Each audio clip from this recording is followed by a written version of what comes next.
చిలకలూరుపేట పరిధిలో ప్రజలు ప్రశాంతమైన వాతావరణంలో తమ ఓటు హక్కును వినియోగించుకోవాలి. Rural SI Ravikrishna. ఇక పూర్తి సమాచారం మేరకు పల్నాడు జిల్లా చిలకలూరుపేట పట్టణంలో రూరల్ ఎస్ఐ రవికృష్ణ గురువారం సాయంత్రం 4 గంటల సమయంలో మీడియాతో మాట్లాడడం జరిగింది. ఈ సందర్భంగా ఆయన మాట్లాడుతూ ప్రజలు సాధారణ ఎన్నికల్లో భాగంగా ప్రశాంతమైన వాతావరణంలో తమ ఓటు హక్కును వినియోగించుకోవాలన్నారు. ఎవరైనా ఎన్నికల్లో భాగంగా అల్లరి చేయాలని చూస్తే కఠిన చర్యలు తీసుకుంటామన్నారు. అలానే అక్రమ మద్యం మరియు అక్రమ నగదు తరలించిన వారిపై చర్యలు తప్పవని పేర్కొన్నారు. అలాంటి పరిస్థితులు వచ్చినా వెంటనే నాకు తెలియజేయండి. అలాంటి వారి మీద మేము ఖచ్చితంగా చట్టపరమైన చర్యలు తీసుకుంటాము. ఎవరికైనా ఎలాంటి ఇబ్బంది అని అనిపించినా, ఇంకొక రకంగా ఎలాంటి కష్టం కానీ లేదంటే ఇంకొక రకంగా ఏదైనా ఇబ్బంది ఉన్నా మా దృష్టి తెలియజేస్తే దానికి తగ్గ పరిష్కార మార్గము చూపించడం జరుగుతుంది. అలానే ఈ మా police station rural police station పరిధిలో కొన్ని సమస్యాత్మక గ్రామాలు, సమస్యాత్మక పోలింగ్ కేంద్రాలను గుర్తించడం జరిగింది. వాటన్నింటిలో ఆ గ్రామాల్లో, ఆ పోలింగ్ స్టేషన్ల దగ్గర అన్నింటిలో సీసీ కెమెరాలు అనేది పెట్టడం జరిగింది.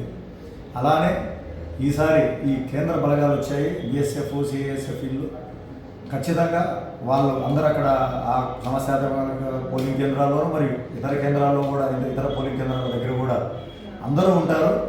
పటిష్టమైన బందోబస్తు ఉంటుంది.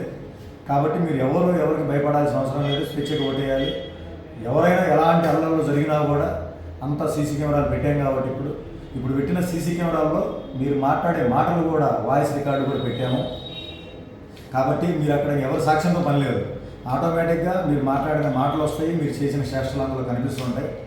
ఇంకా దాని మీద ఖచ్చితంగా శిక్షలు పడేదానికి కూడా మీకు అవకాశం ఉంటుంది. కాబట్టి ఎవరు ఎలాంటి అల్లర్లో పాల్పడకూడదు, గొడవలు చేయకూడదు, ఎవరిని బెదిరించడం కానీ ఎలాంటి సంఘటనలు కూడా జరగకూడదు. ఈ సీసీ కెమెరాలు దాదాపుగా అన్ని గ్రామాల్లో పెట్టిస్తున్నాము. ఇప్పటికే సమస్యాత్మక గ్రామాలన్నీ పెట్టించాము, కొన్ని నార్మల్ గ్రామాలను కొన్ని కూడా పెట్టించాము. ఇంకా మొత్తం మండలం అంతా కూడా పెట్టించడం జరుగుతుంది. ఈసారి సెంట్రల్ ఫోర్స్ కూడా ఉంది. స్ట్రెంత్ కూడా ఈ పోలింగ్ కేంద్రాల దగ్గర ఎక్కువ మంది ఉంటారు కాబట్టి ఎవరు కూడా ఎలాంటి అల్లర్లకు పాల్పడకూడదు, ఎవరిని బెదిరించకూడదు. కాబట్టి అందరూ సామరస్యంగా గ్రామాల్లో ఉంటూ ఏదైనా ప్రచారాలకు వచ్చినా ఎవరు కూడా ఏది గొడవపడకూడదు, చట్టాన్ని మీ చేతులు తీసుకోకూడదు. ఏదున్నా వెంటనే నాకు తెలియజేస్తే వాళ్ళ మీద మేము యాక్షన్ తీసుకుంటాము చట్ట పరిధిలో. అంతేగాని మీరు చట్టాన్ని చేతులు తీసుకొని మీరు అక్కడ గొడవలు చేస్తే మీరు ఇబ్బంది పడే పరిస్థితులు వస్తాయి. నా ఫోన్ నెంబరు 9440 900 880 9440 900 880. ఈ నెంబర్కి ఫోన్ చేసి ఎలాంటి సమాచారం అని ఇవ్వండి. కంపల్సరిగా మీరు ఇచ్చిన సమాచారాన్ని ఎవరికి చెప్పకుండా గోప్యంగా ఉంచుతూ దాని మీద యాక్షన్ తీసుకుంటాము. కాబట్టి ప్రజలందరూ ఈ విషయాలన్నీ గమనించి ప్రశాంతంగా ఈ ఓటింగ్ అనేది జరిగి ఈ ఎలక్షన్ అనేది పీస్ఫుల్గా జరిగేలాగా సహకరించాల్సిందిగా కోరుతున్నాను.